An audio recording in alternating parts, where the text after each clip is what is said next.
WYPL-TV is proud to present Memphis Sounds with George Klein. Shannon, Henry Gross, how you doing, my man? Great to see you, George. Now, this show is called Memphis Sounds, but you've been here so many times in Memphis, we've adopted you as we're going to make you an official Memphian. Is that okay? It's great, and one of these days it's probably going to happen anyway. You got so many stories. I was with this guy not too long ago. I can listen to him all night, tell his stories, what happened up there in New York, the Brill Building, and down in the Bronx, and going to school, having all those problems in high school and junior high. But Henry Gross, tell us your story. Tell us your story. Well, I grew up in Brooklyn. Yeah. And I grew up playing well, they were mafia clubs. And the great story about it is these guys encouraged me to play. You know, they used to always tell me how much they liked my singing. Yeah. And years later, I was reading a book. This is a true story. I was reading a book by Joseph Bonanno. Oh, yeah. Actually, it was Bill Bonanno, his son, about the Bonanno crime family, because I used to play a place called the 19th Hole in Brooklyn. That was the crime family, that was their headquarters. Yeah. It was a club they owned. And I started playing it when I was 13. And the son quotes his father as saying that he used to hire the crummiest, loudest rock band he could find so the FBI couldn't bug him. They told me I was great. Is that right? That's true. If they told me the truth, it would be Dr. Gross today. You know, you couldn't get to see me for 6 months. Well, let's fast forward to Sha Na Na. Tell us that story. I was playing, I was in Brooklyn College, okay. And I was in a band with two friends that we were playing all these folk clubs in Greenwich Village. And they were at Columbia University. And they were in kind of a glee club, and they did a song, Little Darlin'. Little Darlin'. The Gladiolas. Yeah, well, the Diamonds. The Diamonds version they were doing. But yeah, the Gladiolas were first, I think. Yeah. But they did Little Darlin'. The place went nuts.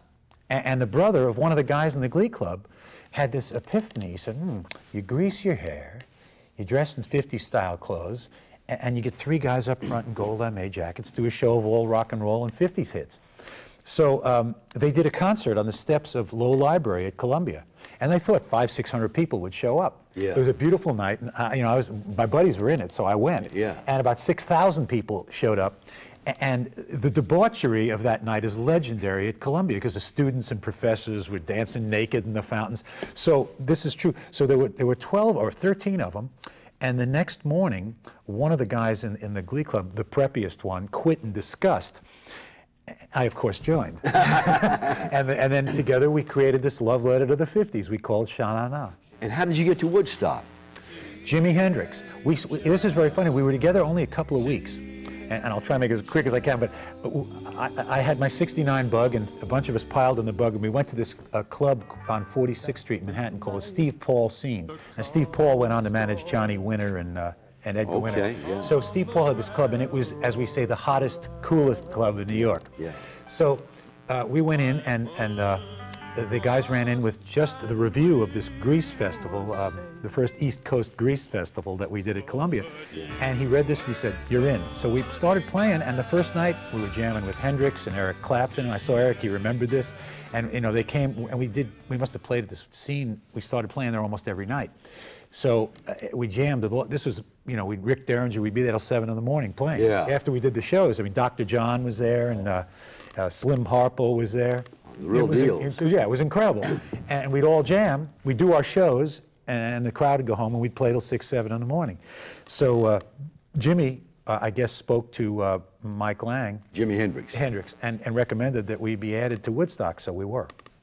That had to be a trip for you. Always a trip. 50. As I always like to tell people, there were 500,000 people, and over 50 tons of marijuana was inhaled at that festival. and there was not one crime reported and not one case of glaucoma. Wow. Henry, before we run, you got a couple of CDs. I love the title of this one, Henry Gross, One Hit Wonderer, and also Foreverland Henry Gross. And we're going to get you to talk about Shannon in just a second, but plug your new product. Well, I got 2 new CDs coming out, and each one has 20 songs on it. The wisdom of the day is just give people 1 song. That's all they can digest. Well, I think people are a little smarter than that. So I want to give them a deal, so I give them the equivalent of 3 albums on 2.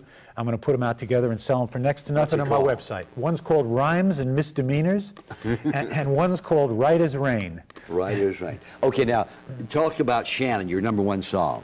Well, Carl Wilson from the Beach Boys was a good friend of mine, and he actually, I was at his house having lunch one day in Beverly Hills, and This was a big deal to me. I'd never been in a house so fine in my life. And he had a fabulous buffet laid out. But I'll never know what it tasted like, because before I could get a bite, his two giant husky dogs jumped up and 86 the thing, knocked it all over, eating everything, and he was so nice, he couldn't stop apologizing. Yeah. And I said, Carl, don't worry about it, man. I have an Irish setter at home named Shannon, yeah, and I've seen this act. Yeah. And he said, man, I had an Irish setter named Shannon that was hit by a car and killed last month. So when I got back to New York, I was sitting, on my bed in my apartment with my Shannon, and I don't say I wrote the song, I say I wrote it down. Because I wrote it out, and there was like I think one scratch out for one word on the paper. I just sang that it quick, into a cassette machine, and I sent it, and so it was really a gift. Henry Gross, we don't get you too often. Henry, can you give us a little a cappella, maybe the first couple of lines of Shannon? Shannon is gone, I hope she's drifting out to sea. She always loved to swim away. Maybe she'll find an island with a shady tree, just like the one in our backyard. Wow, Henry. Ladies and gentlemen, that is really tough. Only pros can do that on the spur of the moment. Ask a guy to do a cappella, and he did it like the Masqueraders did earlier. Henry, you are the best. Thank you. Give my best to Kevin Kane and all the guys. I will. Will you come back and do this show again? I will do it all the time for you, George. Okay. Henry Gross, the big record was called Shannon. I'm GK, and it's called Memphis Sounds.